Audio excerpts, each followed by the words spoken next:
welcome to another edition of Urban Treasure Hunter. Follow TJ as he investigates and locates artifacts in a city that has a history dating back to the early 1800s. A city that has seen fierce battles, rich oil tycoons, and the birth of our nation's space program. With a metropolitan population of over 6 million people, there is only one urban treasure hunter.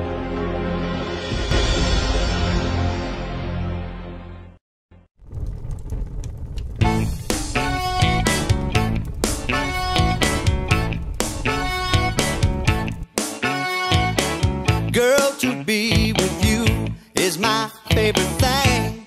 Ah, yeah, yeah. I can't wait till I see you again.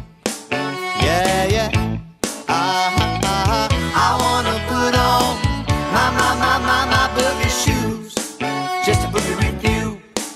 Yeah, I wanna put on my boogie shoes just to boogie with you. Petite fille allons à se mettre sur le plancher. Ah bébé, et écouter la belle musique et danser. Ah ouais, petite fille, je voudrais mettre mes souliers bouquets. C'est pour danser avec toi bébé. I wanna put on my boogie shoes just to boogie with you. Do it.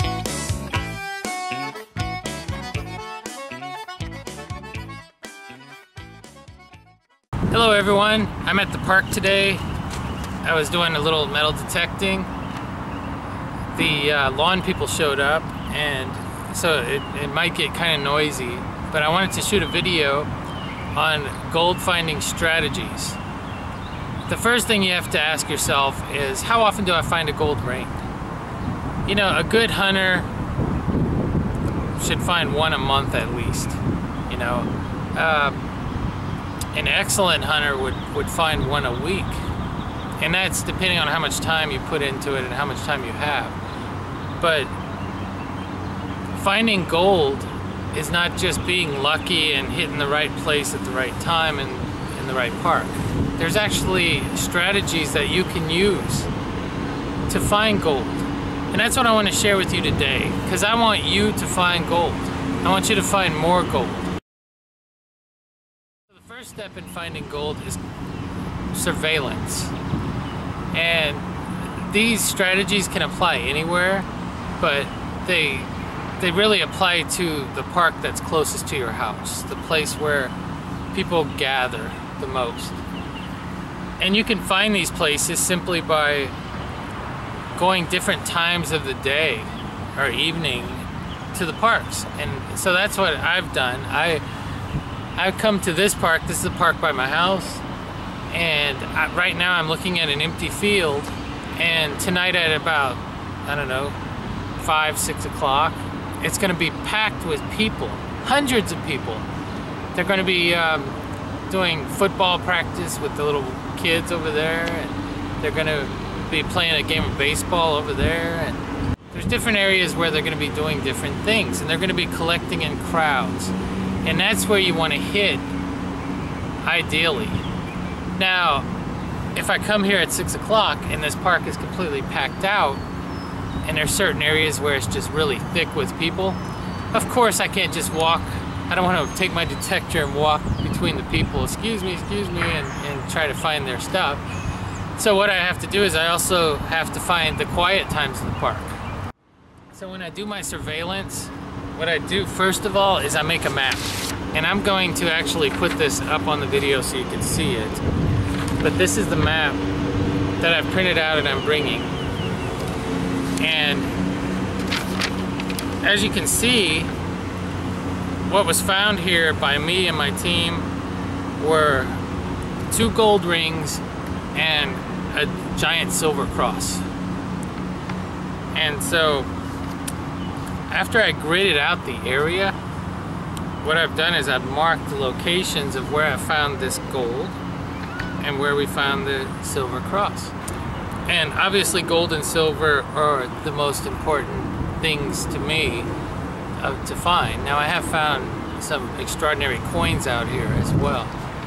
And I do collect coins, not as much as I used to, but there have been like probably 20 Susan B. Anthony dollars out here, Mercury dime, a couple of Wheaties. Those spots I don't mark. Now, once you have your park mapped out, then what I like to do is I like to put a little color in the map as to where the biggest crowds are. Now, I'm not going to guess on this. What I'm going to do is actually come every night of the week this week from, say, 5 to 7. And I might do some metal detecting in a quiet area, because those areas should be gridded too. This park has been a park since the 50s, and so different areas were thick depending on the decade. There was a time where during this time of day, maybe in 1975, there was crowds of people, you know, laying under the trees. So before you had soccer moms and, you know, the current fads with children playing soccer, playing football, playing baseball, whatever, you had maybe no houses around here, and this park was surrounded kind of by woods. I can use my Google Earth to look back in time and see when these neighborhoods were developed. I remember the 70s, you would have a park like this time of day, and you would have like 17, 18-year-olds, 19-year-olds laying under trees, some sleeping and everything. It was just amazing. You know, they might have soccer practice 3 nights a week, maybe Monday, Wednesday, and Friday here. And, you know, maybe Tuesday and Thursdays are just dead. Maybe there's nobody out here. Or maybe there's a different type of sport. You know, these are the things that you need to know. I do not just shoot from the hip and just go out and, you know, go in a swervy line around the park and try to hit something. What I'm going to do is I'm going to grid out an area. You see those trees? Now what I could do is I could grid out an area between those trees. So what I'm doing is I'm setting my detector on 0, no discrimination whatsoever, and I'm going roughly, you know, shallow to start. For the AT Pro, I'll go like maybe 3 bars on the sensitivity, just a little bit, and then I want to hit and dig everything between those points. I used to use golf tees, and I used to mark the area into a square, and then that's the area that I would grid. And so basically you want to dig everything. So the first layer that you dig is probably going to be a bunch of pull tabs and trash. You're going to dig all these pull tabs, all this trash, and you're going to scan it, keep going, and you go real slow. You don't want to go fast. You want to scan real slow and make sure you get everything. And once you've cleared that area, and you know, your square can be as big as you want it, you want to be able to complete some grid sections. So after I grid an area, what I have done is I have completed a gold trap. I've created a gold trap. And what do I mean by that? Well, I mean that there's areas here in the park, and I haven't gridded this whole park yet. I'm really working hard on it. But once you dig everything out, when you go back over that area, the only thing you're going to find are new things. And so if someone lost an earring or jewelry or whatever, you're going to hit it just like that. The last ring I got was hit by a lawnmower at least twice, I could tell. And that is a mode of travel. So that ring is going to travel possibly very far. The area that I found the ring in was, it was not a very populated area. You know, there's a walkway between the road and the play area, and it was off to the side in the ground. It wasn't lost there, and I guarantee you it wasn't lost there. If a lawnmower hits a ring like that, it is going to fly, and it is going to travel. So You know, today it's very hot. It's probably about 85 degrees in the sun, and it's very hard to do any metal detecting today because of the heat.